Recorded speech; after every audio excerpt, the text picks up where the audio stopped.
Hey everybody, Sean here with Some Dude in Texas, and welcome back. And as always, if you're new to the channel, hey, thanks for stopping by.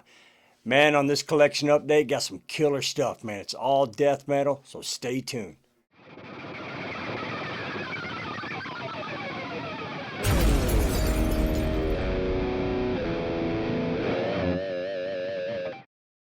All right, so here we go. Like I said, got a killer collection update on this episode. It's all death metal.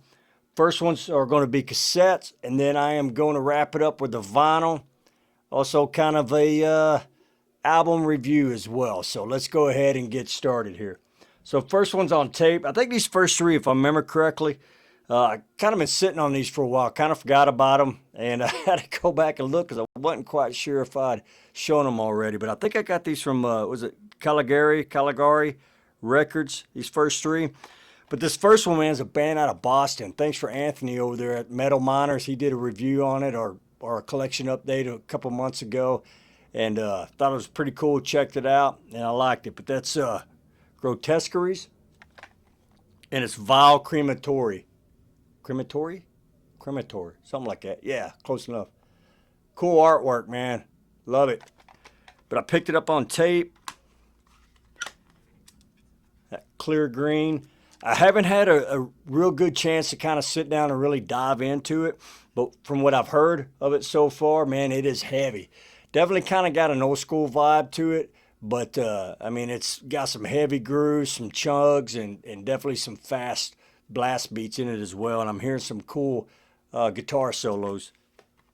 Like I said, I really like the artwork on this, man. It is pretty cool. There it is again. Picture of the guys. So get it focused there. That's cool right there. Right. Let's see here. How many songs on this one? I think it's 1, 2, 3, 4, 5, 6, 7, 8. Looks like it's 8. 8 songs. So it's basically a full album. But like I said, what I've heard of it so far, man, I'm really digging it. I need to just kind of take a little more time and dig into it more. But that's Grotesqueries. Vile Crematory.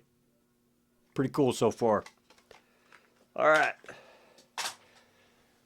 Next one is a band out of Portugal, or actually Spain. These guys are out of Spain. This is like a 3-song demo. They've got a new one that just came out a couple months ago, man. I want to get it. From what I've heard of it, it's pretty good too. But it's Apparition. Nothing fancy. Just the logo there. But I like the logo, man. You know me. I like to be able to read and see what, be able to tell what it is. And you can on this one. But it's 3 songs. Defiled Remains, Demonic Torment, Vanquished, and Scorn. And got the logo on the back.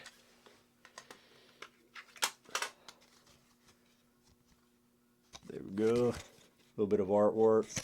No picture of the guys. Just lyrics. Now this is, man, it's heavy. Kind of definitely got that old school vibe, death metal. I'm hearing a little bit of death in it. Vocals, little sound a little bit like Chuck, but definitely some of the guitar riffs and the tone. But I'm really digging it, man. They're only a 3-piece band, and they sound great, man. I'm really liking it. And like I said, they've got a new one. It's full length. That's out, and I need to find it and get it as well. But that's Apparition, and I think it's just their self-titled 3-song demo. All right, next one. Now these guys are out of Portugal. Got them mixed up there.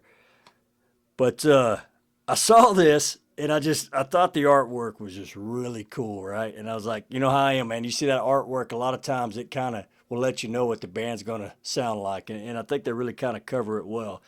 But I think there's a couple bands like this. But like I said, this band's out of Portugal, and it's Innards. What a name, right?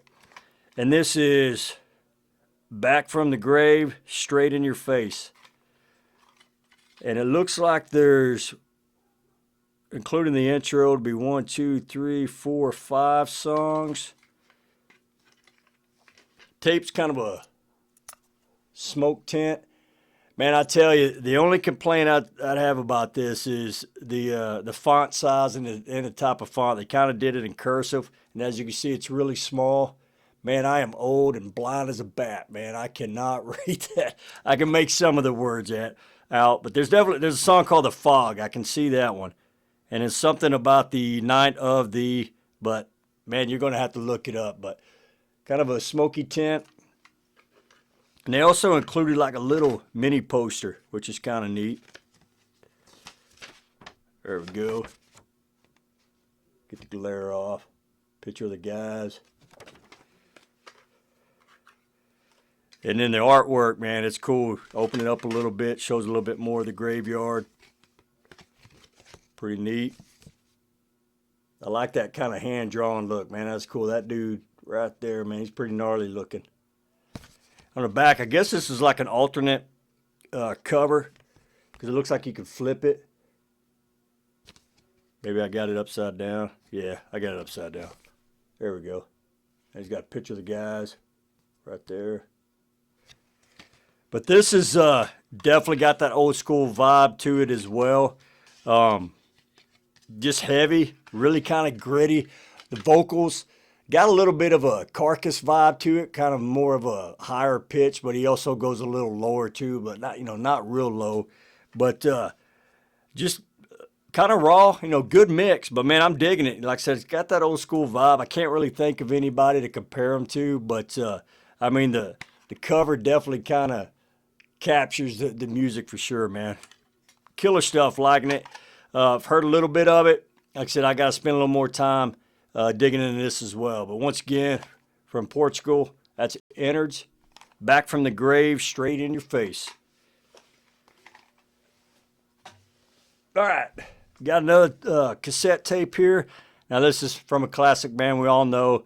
A lot of people didn't like this one, right?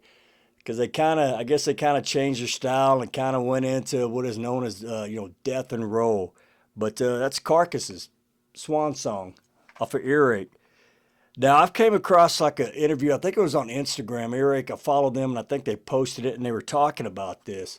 So back when this came out, man, I think, when was it, 95, I guess it wasn't, well received, right? But the president or the owner or whoever of Earache was talking about how he remembers going into the office and just seeing thousands of, cassette tapes of this one right here. And I guess they just didn't sell. And I guess that's why you can get them now, because this is an original pressing from Earache from back in 94, 95. And man, I picked it up, I think, for like $8. If you look on eBay, even Discogs, there's a bunch of them out there, and it was still sealed. It had not been opened. So I jumped on it, but I like it, man. I mean, it's different from the other stuff. It's, a little bit, I wouldn't say lighter. It's still heavy, man. Good heavy, chuggy guitars, but it's definitely, I can see where people say it kind of went in that death and roll, but I like it, man. I dig it. I think anything from Carcass is awesome. But once again, here, we'll go ahead and look into it real quick. There's a cover. Picture of the guys. Lyrics. Now back in 95 I could probably read them. Now I gotta use the old bifocals. But anyway, cool album. Said I like it. Carcass, Swan Song. Alright, so on this last one, man, I heard one of the songs about a month and a half ago, and I really liked it. So I've been looking forward to this coming out. And it's a new 6 Feet Under. Killing for Revenge. Got pretty cool artwork there, done by a guy named Vincent Locke. Now, I think he did some of the Cannibal Corpse covers, so that's why it's kind of got that vibe, right? Now, this is the indie release, and the color is called Bloodshot. But pretty cool.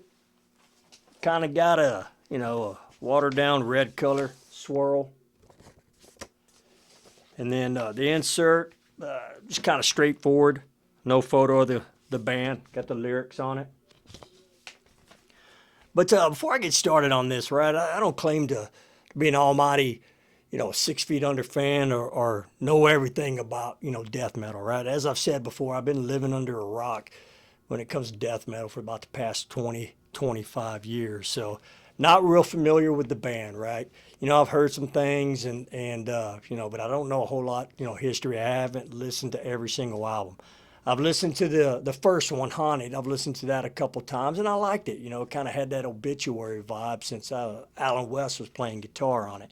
And I've heard some other songs, here and there, but definitely have not dug into their catalog. So, with that being said, I was actually able to go in and listen to this with fresh ears, right? And I tell you, what they heard was awesome, man. I really dig it. This is a straightforward, old school death metal band. No, or death metal album, right? No bells and whistles. And, I like it. It's got 12 songs. I know on the digital copy or the CD, I think they have 13. It's got the cover of Nazareth's Hair of the Dog, but my record's only got 12 songs. And for the most part, it's just kind of mid to maybe faster mid, if that makes sense, tempo, old school death metal. Now, there's a couple songs that are real kind of, slower pace, sludgy, doomy, kind of obituary style as well. But, man, I dig it, and some of the stuff that's really sticks out to me on here is first the mix, right? I think the mix is really good. The drums sound great. The bass is perfect, right? It's not too low. It's not buried in the mix. It's not too high. Man, you can hear it. It's just real thunderous. And the vocals, man. I know this band has gotten a lot of slack for the vocals, but I tell you, man, Chris checks the box on this one, man. I mean, it ain't rocket science, right? It's death metal, not opera, just low, guttural, growl vocals, a lot like how he sounded with Cannibal Corpse, man. I dig it. And the guitar solos, man. These are killer. And the mix, the way they do the solos is cool too. It's not too loud and it's not buried. A lot of times those solo gets buried, in the rhythm. But man, man, when the solo kicks in, it just punches you right in the face. And Jack Owen, he was original member for Cannibal Corpse, and I think he did a stint in Deicide. He wrote all the songs. They got him marked his rhythm, but he's also does solos as well, and pretty cool. But some of the songs, well, first off, I think all of the songs on here are really good, right? They all bring something to the table. And each song has if not one, multiple parts in it that really just kind of, whoa, hey, man, makes you, man, that's cool. And like I said, they're all good. There's not one that I skip when I listen to it. I've listened to it several times over the past couple of days. But some of the ones that really kind of stick out to me will be the first track, No Nothing In Great, man. It just comes out of the gate with just all guns blazing, man. Just more of that faster pace and just heavy. And then go down to When the Moon Goes Down in Blood. Man, that's a killer one too, man. The guitar work on this is awesome. It's got little more of a technical vibe to it. Kind of reminds me of Death. Kind of got that Chuck vibe to it.